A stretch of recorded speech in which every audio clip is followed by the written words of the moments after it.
Eu não quero mais viver. Desisto da vida. Eu simplesmente não quero mais viver. Essa frase, quando ouvida por nós, de nossos amores, dos lábios daqueles que nós amamos, é mais chocante ainda do que serem as primeiras palavras que nós possamos pronunciar aqui, ao invés de um caloroso boa noite. Sejam todos bem-vindos.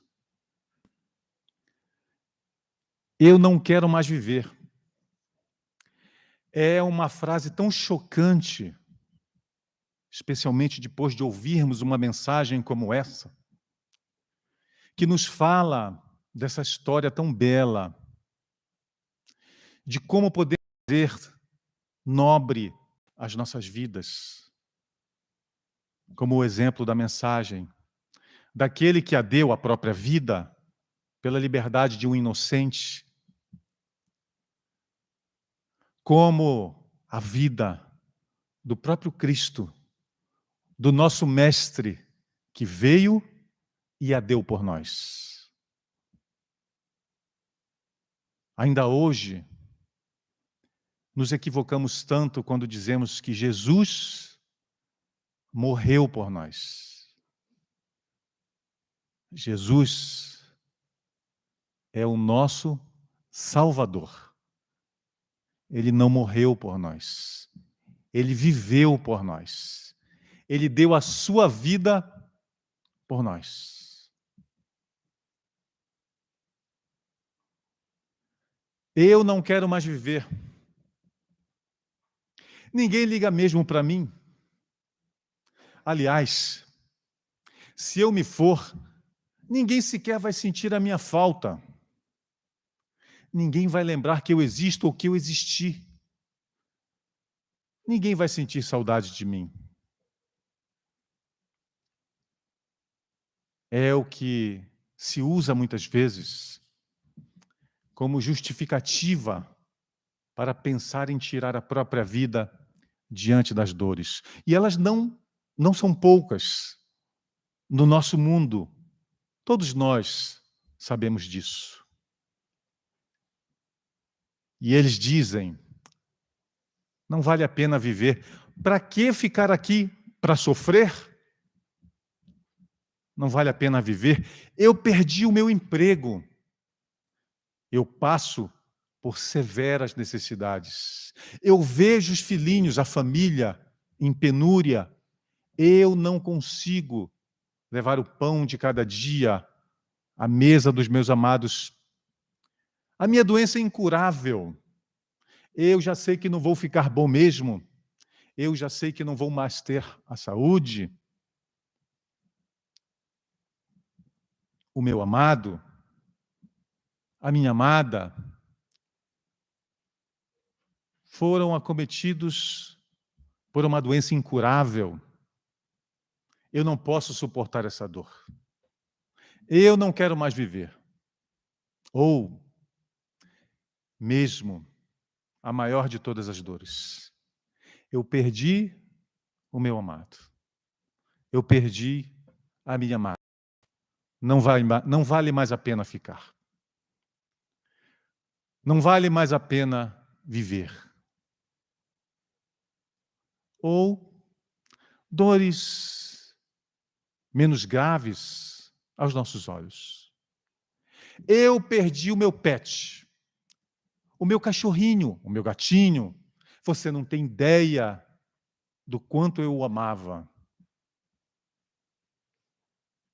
O meu namorado, a minha namorada, me deixou. Eu não gosto do meu corpo físico. Eu me acho feio. Eu não sou aceito pelos outros. Ninguém liga para mim. Não vale a pena viver. Algumas das razões ditas por aqueles que pensam em tirar a própria vida, nós dizemos, é realmente uma dor grave, profunda, legítima. E algumas outras nós pensamos, meu Deus, como pode alguém pensar em tirar a própria vida por uma razão tão pequena, tão fútil? Mas nós, todos nós, precisamos aprender a respeitar a dor do outro, a entender a dor do outro.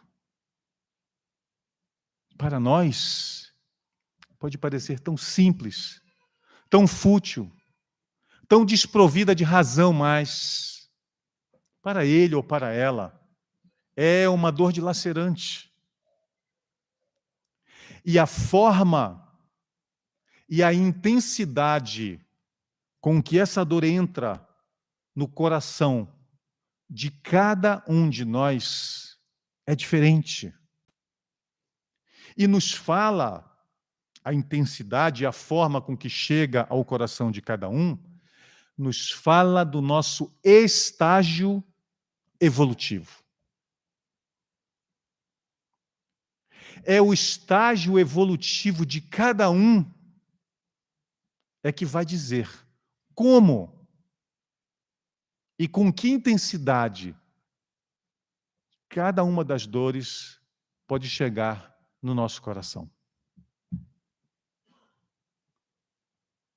Por isso, nós precisamos entender. Por isso, nós precisamos buscar compreender. Nós, cada um de nós, está num determinado estágio evolutivo. Não apenas, como nós imaginamos,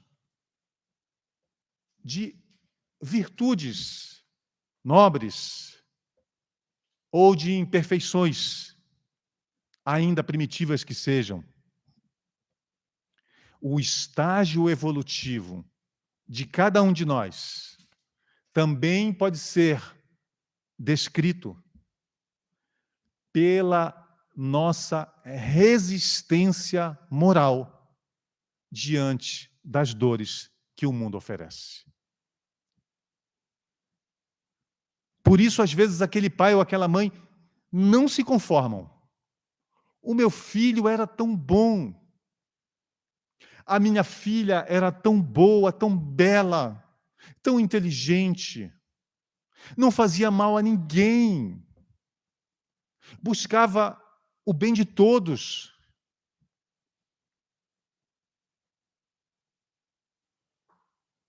Mas onde a coragem moral? Onde a fé, mãe, aliás, de todas as virtudes? Onde a busca pelo Cristo, o estudo do seu Evangelho,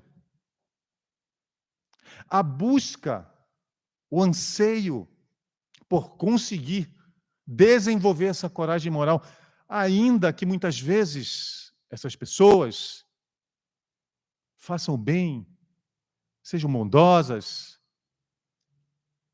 caridosas, mas onde a coragem moral? Portanto, irmãos, nós vemos no mundo físico. Quantos de nós busca o bem, chega numa academia de ginástica e pega aquele peso imenso de meio quilo,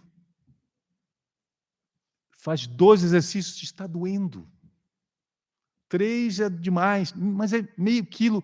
Aí o outro passa forte, ereto, e diz: você está fazendo musculação ou fisioterapia? Aconteceu alguma coisa com o seu braço? Porque esse peso é tão pequenininho. O que você está fazendo com ele? Vai, busca do seu peso lá de 10, 20 quilos e levanta com uma facilidade incrível. E nós então olhamos, meu Deus, esse meio quilo está tão pesado.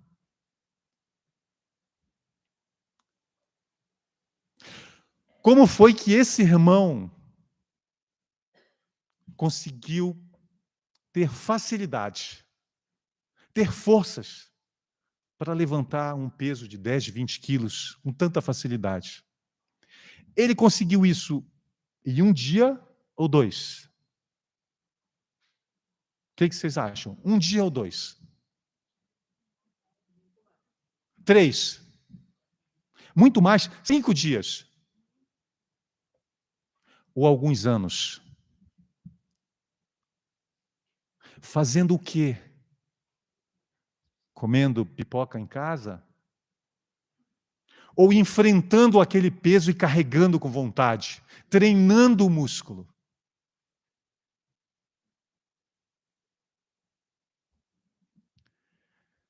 Como as dores chegam aos nossos corações e a profundidade com que elas nos afetam não depende apenas da natureza da dor. Depende da coragem moral e, portanto, também, claro, do nível, do estágio evolutivo em que cada um de nós se encontra. É claro que nós vamos olhar algumas dores e dizer, legítima, realmente eu não sei nem o que eu faria se eu perdesse o meu filho. Eu não sei o que seria de mim. Eu não sei como ele ou ela conseguem sobreviver. Eu enlouqueceria. Como se Deus, mesmo sendo a inteligência suprema do universo, pudesse se enganar com o tamanho da cruz que ele nos oferecesse para o nosso progresso. Outras dores parecem tão desprovidas de sentido, de intensidade, que é quando nós assustamos e dizemos, mas como pode ele ou ela dizerem para mim que vão tirar a própria vida porque a namorada o deixou ou o namorado a deixou? Como pode?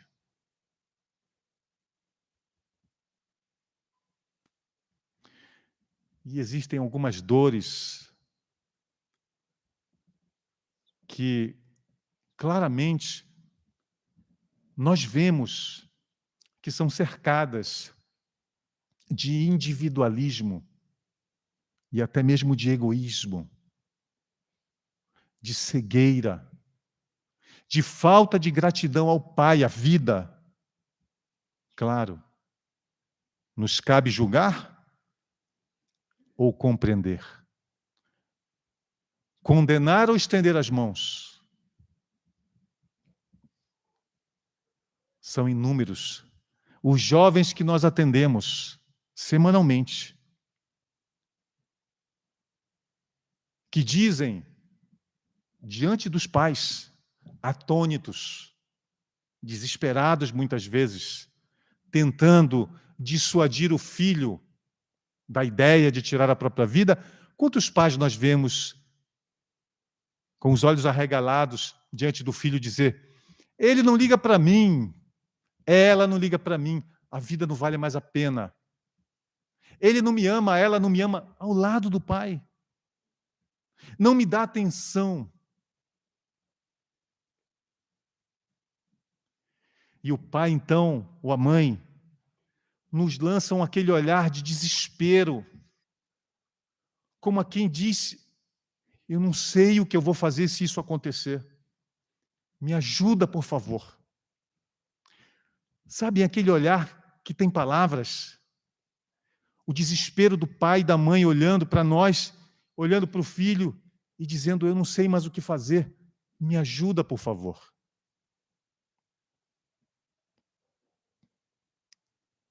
E o filho, então, incapaz de perceber o valor da vida, incapaz de perceber o desespero do pai ou da mãe, o amor que aquele pai ou que aquela mãe dão a eles,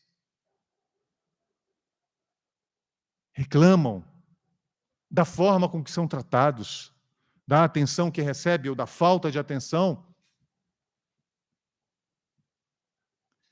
Acusam os pais de serem culpados. A culpa é sua, porque eu não pedi para nascer. Foi você que me trouxe do mundo. Você é culpado pelo meu sofrimento. Se eu não tivesse nascido, a culpa é sua. Eu não pedi para nascer.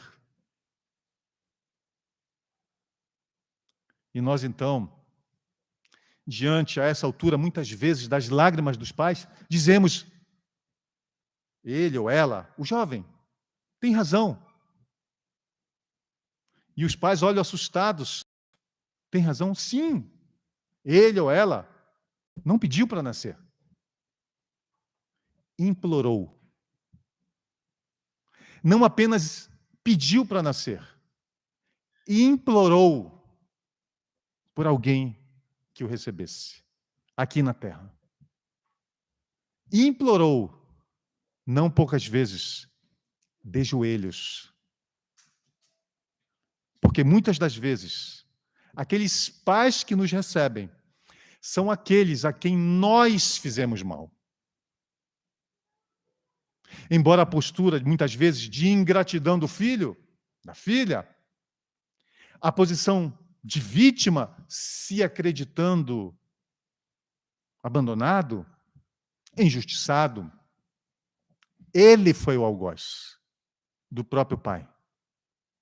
E para que essa relação se reconstrua saudável, não mais adoecida com as manchas das agressões, da mágoa e muitas vezes do ódio, é que a providência divina permite que aquele que era o algoz, que foi o algoz, venha na condição de filho, para que os pais possam, diante da fragilidade daquele ser que lhe chega às mãos, diante da exigência dos cuidados que nós pais precisamos ter com aqueles serizinhos lindos que são os nossos filhos amados, que nós possamos, ainda que ofendidos, agredidos, ainda que nós não tenhamos tido a capacidade de perdoar sem essa nova missão, a providência divina nos concede a oportunidade de vir para a terra como pais daqueles que muitas vezes nos tiraram mesmo as nossas vidas, em vidas pretéritas. Eu não pedi para nascer, não. Nós não pedimos para nascer, nós imploramos, porque quando no mundo espiritual, quando desencarnados, ou como nos ensina Kardec, no estado de erraticidade entre uma encarnação e outra, nós temos consciência plena do martírio que seria viver na eternidade tal qual nós somos agora. Pesadelo. Pesadelo para nós todos aqui encarnados, salvo os grandes missionários, olharmos para espíritos que já chegaram à condição de um Cristo, de Jesus. E nós nos vermos nessa condição. Pesadelo nos imaginar para toda a eternidade, no plano espiritual, nesse estágio evolutivo. Olhando, vendo os nossos irmãos que nos precederam na jornada evolutiva, os nossos superiores, nós nos envergonhamos da nossa posição. E imploramos ao Pai novas oportunidades para que nós busquemos a nossa redenção, a nossa iluminação, a nossa transformação moral, para que nós continuemos a nossa jornada evolutiva rumo à perfeição relativa a que todos nós estamos destinados. Essa é a mensagem do Cristo. Vós sois deuses. Pesadelo para todos nós seria permanecer no plano espiritual sem a oportunidade sagrada da encarnação na Terra, no nosso caso. Todos nós precisamos dessa oportunidade. Ainda que muitas vezes, diante das tempestades da vida, nós não consigamos enxergar o para quê dessas dificuldades, dessas dores. Ansiosos, buscamos apenas o porquê. O que foi que eu fiz para merecer isso? Não vale a pena viver. Deus esqueceu de mim. Eu não mereço isso, mas Kardec nos diz de forma tão clara, no capítulo 5 do nosso Evangelho segundo o Espiritismo, quando nos fala da causa das nossas aflições, nesse capítulo chamado Bem-aventurados os aflitos, que a causa está nessa, como em vidas anteriores. Vidas anteriores? Vida no mundo espiritual, condição de erraticidade nossa entre uma encarnação e outra, quer dizer, então, que nós pré-existimos a essa existência? A razão nos diz que sim. Não apenas Kardec e os espíritos nos dizem que sim. A nossa própria razão. Se nos utilizarmos de um dos mais importantes atributos da nossa alma, o raciocínio, vamos perceber diante das diferenças com que nós chegamos ao mundo, que essas diferenças não poderiam encontrar razão a não ser na pluralidade das existências. Que Deus é esse que daria uma única existência a todos nós, em condição tão diferente quanto a que nós viemos para a Terra? Que Deus é esse que não poderia ser Deus sem o atributo da infinita justiça? Que Deus é esse que poderia ser Deus sem esse atributo da infinita justiça e também do infinito amor? Porque diríamos que ele, esse Deus, com D minúsculo, em se considerando apenas uma existência, amaria alguns de nós menos do que outros. Porque alguns de nós passam a vida com tão poucas tempestades, tão poucas aflições e dores, enquanto outros parecem ter uma vida de ventura. Que Deus seria esse?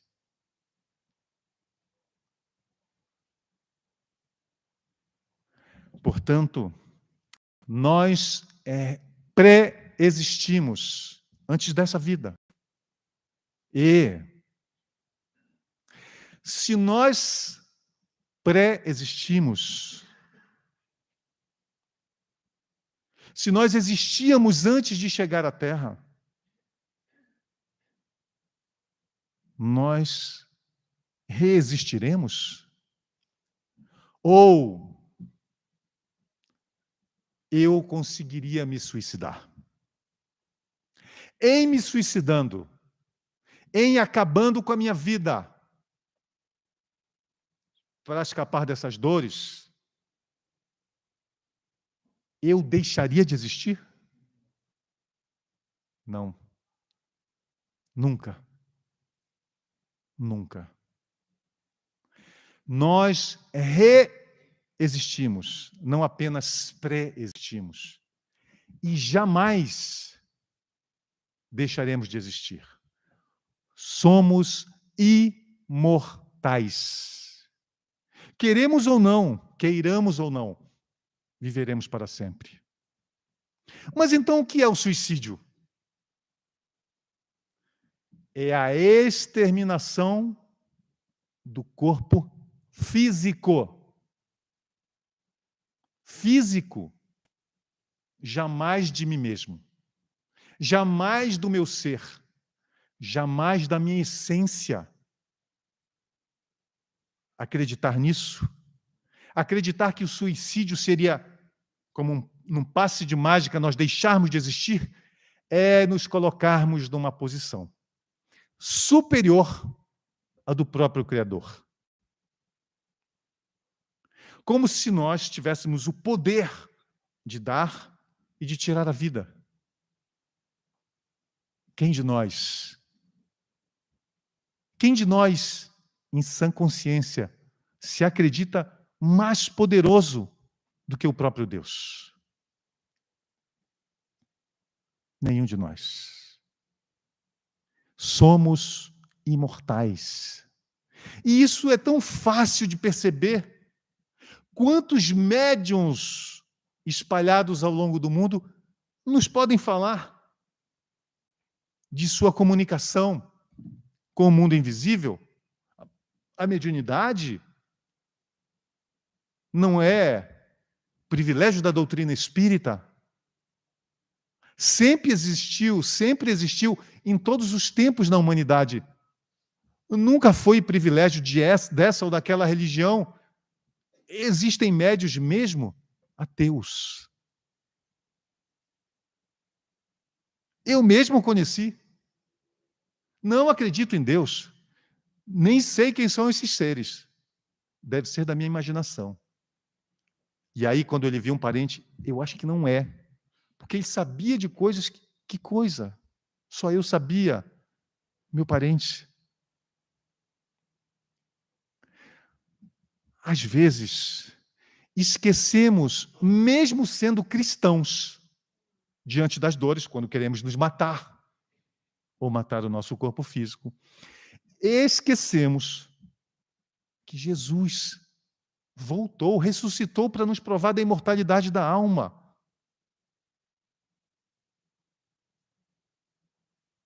Lemos nas Escrituras, em Mateus, sobre a conversa de Jesus com Elias e Moisés. Como Jesus conversou com Elias e Moisés se eles estavam mortos? Mortos. Que morte é essa? Nós somos imortais. E o suicídio não passa de momento breve quando nós saímos da nossa razão e nós acreditamos mais poderosos do que Deus, pensando que teríamos o poder de deixar de existir. Queremos matar a dor, é claro, mas se a dor existe, estaria ela localizada no nosso corpo físico? Será que, já que eu não consigo deixar de existir, se nós somos imortais, em matando o meu corpo físico, eu conseguiria matar a dor? Sim ou não? Nunca. Nunca. A dor não está, nem nunca esteve aqui. Ela está no íntimo do nosso ser. Dentro de nós. Não no corpo físico. E qual seria, então, o resultado do suicídio? Eu prolongaria essa dor. E aprofundaria essa dor. Não exterminaria essa dor. Por que eu prolongaria a dor? Porque a Terra, esse planeta, é a escola sagrada para a nossa redenção, para a nossa evolução. É aqui que nós vamos conquistar as virtudes que nos fazem não mais suscetíveis a essas dores, não mais merecedores dessas dores. É aqui que nós conseguiremos a fortaleza, a coragem moral, a fé verdadeira para que essas tempestades não mais nos tirem do rumo do nosso Pai Celestial. É aqui. Portanto, se eu abandonar a escola, como eu vou passar de ano? Como? Como eu vou prosseguir a minha evolução se, ao invés de enfrentar as provas, eu fugir das provas? Se, ao invés de permanecer na escola, diante das aflições, eu decidi sair da escola? Como o aluno de ensino fundamental vai ser um pós-doutorado, vai ter um pós-doutorado, vai atingir a condição de um pós-doc se ele abandonar a escola no ensino fundamental? Como? Impossível.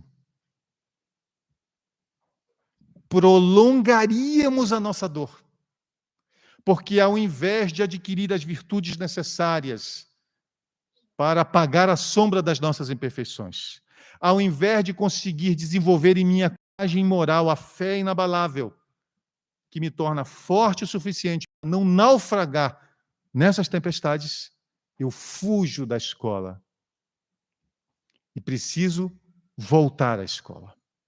Repetir de ano, portanto, eu prolongo a minha dor quando eu decido exterminar o meu corpo físico.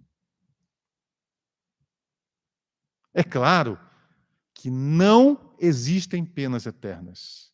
Nós teremos outras chances, mas nós prolongaremos as nossas dores. E por que nós aprofundaríamos essas dores? Basta olhar os olhos dos pais e das mães a que nós nos referimos, dos cônjuges, dos irmãos, dos tios, tias, avós, dos amigos, que nos olham desesperados na busca de ajuda para dissuadir aquele que tem a ideação suicida a não cometer esse ato impensado, porque, em cometendo, aquele que se suicidou não terá mais apenas as angústias que o perturbavam do outro lado da vida.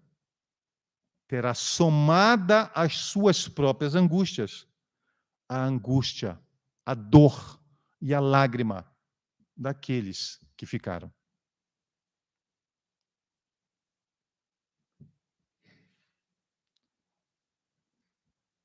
Por isso, nós precisamos pensar nos outros.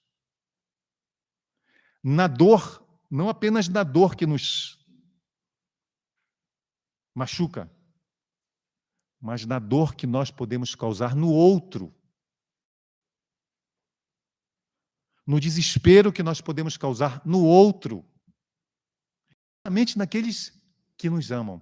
Embora cegos, porque só olhamos para as nossas dores, às vezes, não conseguimos enxergar sequer que o outro nos ama. Porque idealizamos um amor, um determinado grau de atenção, de dedicação, sem o qual nós não acreditamos naquele amor. Sonhamos em ter cônjuges, pais, mães, irmãos, uma sociedade que haja conosco conforme os nossos conceitos. Então, em exigindo do outro, das pessoas, das situações, esquecemos, em olhando as nossas dores, de olhar a dor do outro. buscando que a vida e as pessoas se encaixem nos nossos princípios e nos nossos anseios. Apenas. E já ouvi jovens dizerem, mas se essa vida, depois da vida, é tão dolorosa para aqueles que se vão pelas vias do suicídio, se eles levam mesmo consigo as mesmas aflições, e essas aflições se somam a daqueles que eles machucaram, onde está a justiça de Deus? Afinal de contas, eu já sofri tanto aqui. Que amor é esse de Deus? Que eu tenho que sofrer aqui, me suicido, e tenho que sofrer mais ainda lá. Já não basta o tempo que eu sofri aqui? Como se o sofrimento e a dor fosse determinado por um tempo. Eu posso sofrer tantos anos, mais do que isso não. Aí já seria injustiça de Deus. Sempre o nosso parâmetro de justiça. Não de Deus. Não seria justo sofrer do outro lado, depois de tudo que eu já sofri aqui. O sofrimento não é determinado por um tempo pré-estabelecido pelo capricho de Deus. O fim do sofrimento depende de Deus ou de nós? De Deus ou de nós? De nós. A dor é instrumento de que se utiliza o nosso Pai para que nós nos decidamos ao progresso, para que nós nos decidamos pela nossa transformação moral, para que nós nos decidamos por Jesus. É para isso a dor. E quando nós nos decidimos, é claro, muitas vezes, nós ainda vamos arcar por um tempo com o que fizemos com nós mesmos. Se eu, num ato impensado, cotidianamente resolvi exagerar no almoço, no café da manhã, no jantar, e me chega uma doença incurável como resultado disso, ainda que eu decida por mudar de comportamento e passar a viver, a comer para viver e não a viver para comer, as consequências já se instalaram no meu corpo físico. E são incuráveis, muitas dessas doenças, segundo a nossa medicina de hoje, apesar da abnegação dos nossos cientistas e médicos. Nós buscamos isso. Nos decidimos. Então, por que Deus não tira essa diabetes do meu corpo? E ela fica para que nós realmente solidifiquemos a nossa decisão. Porque muitos de nós que recebem a cura voltam a pecar, voltam a errar, voltam-se para o erro. Não é isso que nós vemos nos evangelhos, nas escrituras? Quantos foram curados pelo Cristo? Da lepra, da cegueira, para voltar para o erro. Quantos?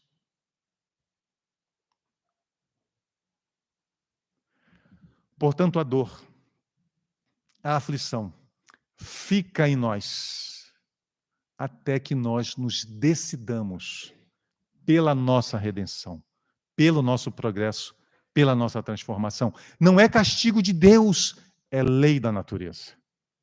É lei de Deus, imutável. E nós precisamos nos responsabilizar. Nós temos o dever de assumir a responsabilidade, arcar com as consequências dos nossos equívocos. E para isso, para a nossa redenção, para a nossa liberdade, nós precisamos da vida aqui encarnados. É aqui a escola. No plano espiritual, continuamos nossa jornada evolutiva, aprendendo, estudando e nos preparando para a prova da vida material, até que nós dominemos a matéria e não mais a matéria nos domine. Para que nós alcancemos um estado de sublimação na nossa vida de relação com nós mesmos, com o nosso próximo, com Deus, com o Criador. É para isso que nós estamos aqui. Meu Deus, mas como eu não consigo atingir a perfeição nessa encarnação, eu ainda vou ter que encarnar muitas vezes. Ninguém pode ver o reino de Deus senão nascer de novo. Foi isso que Nicodemos ouviu. E nós entendemos e sabemos que precisamos voltar. Eu não acredito que eu tenho que voltar para cá. Meu Deus! Jesus nunca disse: ninguém pode ver o reino de Deus se não nascer de novo na terra. Está escrito isso? Não. Não. Ninguém pode ver o reino de Deus se não nascer de novo. Não se não nascer de novo na terra. Por isso, há muitas moradas na casa de quem? Do Senhor. Nós precisamos nascer de novo, sim, da escola de ensino fundamental, que é a terra. Nós não alcançaremos a posição de um pós-doc. Não temos aqui, nos ensina Kardec e a espiritualidade, instrumentos, material pedagógico que nos alçasse à condição de espíritos puros. Mas Jesus nunca disse que nós precisaríamos voltar para cá.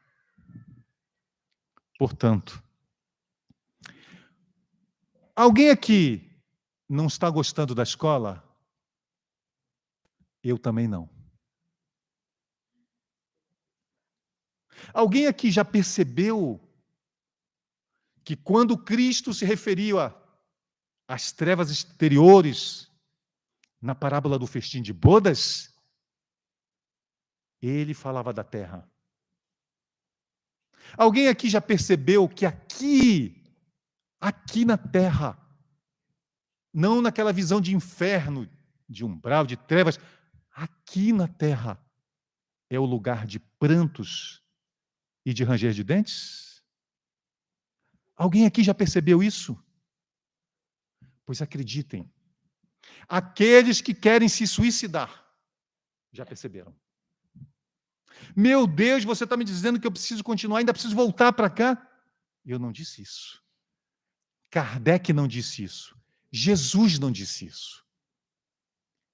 Precisarão voltar para a terra apenas aqueles que desertaram pelas vias do suicídio, ou aqueles que reprovaram de ano, não conseguindo passar em todas as matérias, em todas as provas que a terra nos oferece. Não gostaram da escola? Eu também não. Por isso, queridos irmãos, o convite dessa noite é para que não prolonguemos as nossas dores. É para que não aprofundemos as nossas dores, causando dor nos outros e necessitando resgatar aqui a dor que nós causamos nos outros. O convite da noite é para quê?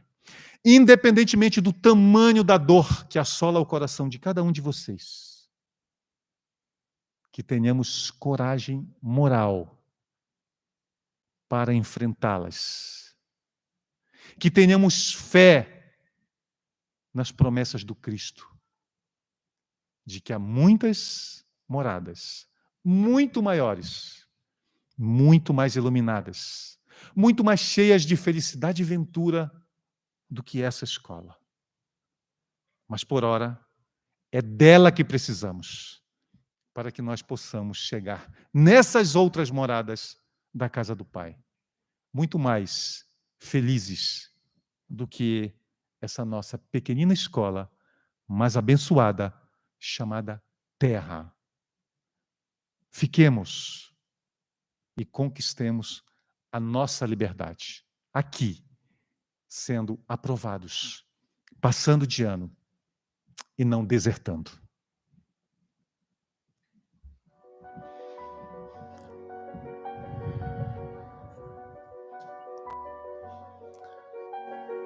Jesus, Mestre querido, te agradecemos do fundo dos nossos corações pela tua vida, pela tua vinda até nós. Por ora não sabemos mensurar o tamanho do sacrifício que fizestes para descer em um planeta tão ínfimo, cheio de criaturas tão pecadoras e tão rebeldes quanto nós. Mas de joelhos, te agradecemos pelo sacrifício incalculável. E te pedimos, Mestre querido, que possamos, nessa noite, todos nós, lembrar dos teus olhos, dos teus cabelos, da tua voz, das tuas palavras, não apenas quando nos ensinastes cada uma das luzes que nos trouxestes, mas que possamos todos nós, Mestre querido, nesses momentos de aflição que passamos, merecidos, lembrar de Ti no momento extremo na cruz, a pedir por nós pecadores o perdão do nosso Pai Celestial. Te assassinamos, ainda que com toda a luz. Tiramos do Teu tempo entre nós, em momentos de loucura. Mas te pedimos, Mestre querido, fica nas nossas vidas, ilumina os nossos caminhos, as nossas mentes, os nossos corações. Dá-nos da Tua coragem para enfrentar as tempestades. Que possamos, se não levantar as mãos e aplacá-las fisicamente, que possamos suportá-las dentro de nós, com a coragem que nos ensinastes.